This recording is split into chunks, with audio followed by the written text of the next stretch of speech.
حالات ہوتے ہیں نکاح کے، وہ آپ توجہ سے سنیں۔ صدر الشریعہ تحریر فرماتے ہیں کہ اعتدال کی حالت میں، یعنی نہ شہوت کا بہت زیادہ غلبہ ہو اور نہ ہی نامرد ہو، اور مہر و نفقہ پر قدرت بھی ہو، تو نکاح سنت مؤکدہ ہے۔ اعتدال کی حالت میں درمیانی حالت ہے، بہت زیادہ شہوت بھی نہیں ہے، شہوت کا بہت زیادہ غلبہ بھی نہیں ہے، اور نامرد بھی نہیں ہے، لیکن مہر اور نفقہ پر قادر ہے، نفقہ پر قدرت رکھتا ہے، تو ایسے شخص کے لیے نکاح کرنا سنت مؤکدہ ہے کہ نکاح نہ کرنے پر اڑا رہنا۔ اگر ایسا شخص نکاح نہ کرنے پر اڑا رہے تو پھر گناہ ہے، اور اگر حرام سے بچنا یا اتباع سنت و تعمیل حکم یا اولاد حاصل ہونا مقصود ہے تو ثواب بھی پائے گا۔ ایسا شخص اگر نکاح کرے گا اور نکاح کے وقت اس کے ذہن پہ یہ نیتیں بھی ہو کہ نکاح کے ذریعے میں حرام سے بچوں گا، سنت کی پیروی کروں گا، اور تعمیل حکم، اللہ کا جو حکم ہے اس کو بجا لاؤں گا، یا اولاد حاصل کروں گا کہ اولاد حاصل کر کے اللہ کے بندوں میں اضافہ، اللہ کے رسول کی امتیوں کی تعداد میں بڑھانے کا سبب بنوں گا، اگر یہ سارے مقصود یہ نیتیں ہونا تو الحمدللہ وہ بندہ نکاح کرنے پر ثواب بھی پائے گا۔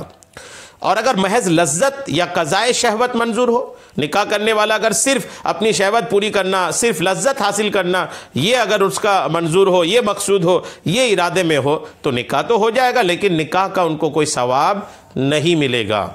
صدر الشریعہ نے یہ در مختار اور رد المحتار کے حوالے سے تحریر فرمایا ہے۔ تو یہ تو صورت ہو گئی نکاح کے سنت مؤکدہ ہونے کی۔ صدر الشریعہ آگے تحریر فرماتے ہیں کہ شہوت کا غلبہ ہے،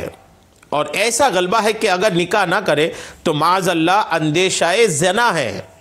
کہ اگر نکاح نہیں کرے گا تو زنا میں مبتلا ہو جائے گا، اور مہر و نفقہ کی قدرت بھی رکھتا ہے۔ شہوت کا اتنا غلبہ ہے کہ نکاح نہیں کرے گا تو زنا کاری میں مبتلا ہو جائے گا،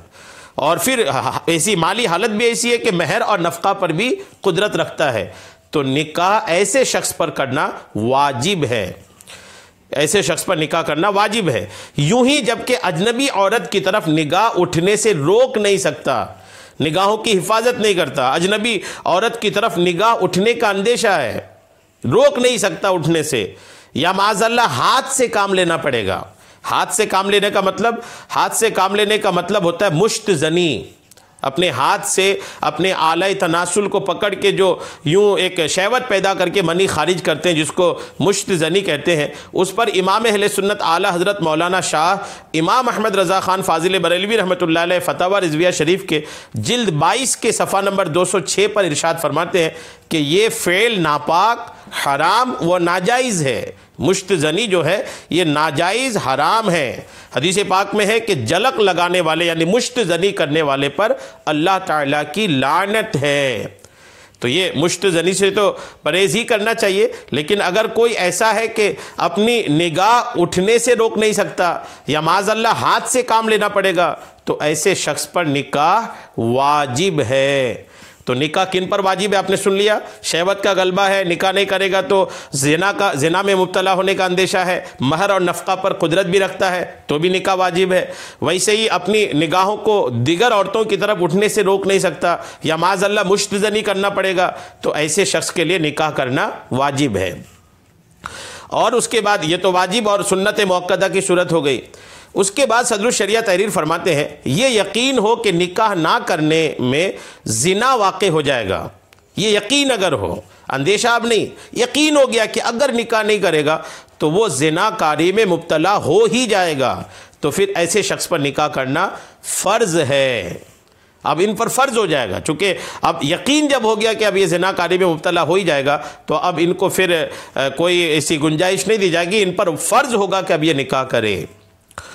اور اگر یہ اندیشہ ہے کہ نکاح کرے گا تو نان و نفقہ نہ دے سکے گا،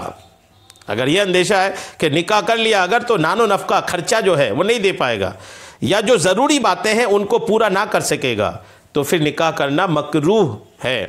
اور ان باتوں کا اگر یقین ہے کہ بالکل اندیشہ نہیں بلکہ یقین ہے کہ میں نان و نفقہ نہیں دے سکوں گا، ضروری باتیں پوری نہیں ہی کر سکوں گا، ان باتوں کا یقین اگر کسی کو ہو جائے تو پھر اب نکاح کرنا حرام، مگر نکاح کرنا حرام ہو جائے گا۔ لیکن ان صورتوں میں بھی اگر کوئی نکاح کر لیتا ہے، جو مکروہ والی صورت آپ نے دیکھا، جو حرام والی صورت آپ نے سنا، اگر ان صورتوں میں بھی کوئی نکاح کر لیتا ہے تو ان کا نکاح ہو جائے گا۔ ایسا نہیں کہ جن پر نکاح کرنا حرام ہے وہ اگر نکاح کرے گا تو ان کا نکاح ہوگا ہی نہیں، ایسا نہیں ہے، نکاح کرے گا تو نکاح ہو جائے گا۔ تو تمام صورتیں آپ نے سن لی، سنت مؤکدہ کی، واجب کی، سنت مؤکدہ، واجب کی، فرض کی اور مکروہ کی، حرام کی، تمام سنتیں آپ نے سن لی۔ امید ہے کہ بات آپ کو سمجھ میں آ گئی ہوگی۔ مزید اگر آپ کو دیکھنا ہے تو جو میں نے بار شریعت کا حوالہ پیش کیا اس کو دیکھیں آپ، انشاءاللہ مزید آپ کو علم حاصل ہوگا۔ اللہ تبارک و تعالی ہم سب کو سننے سے کہیں زیادہ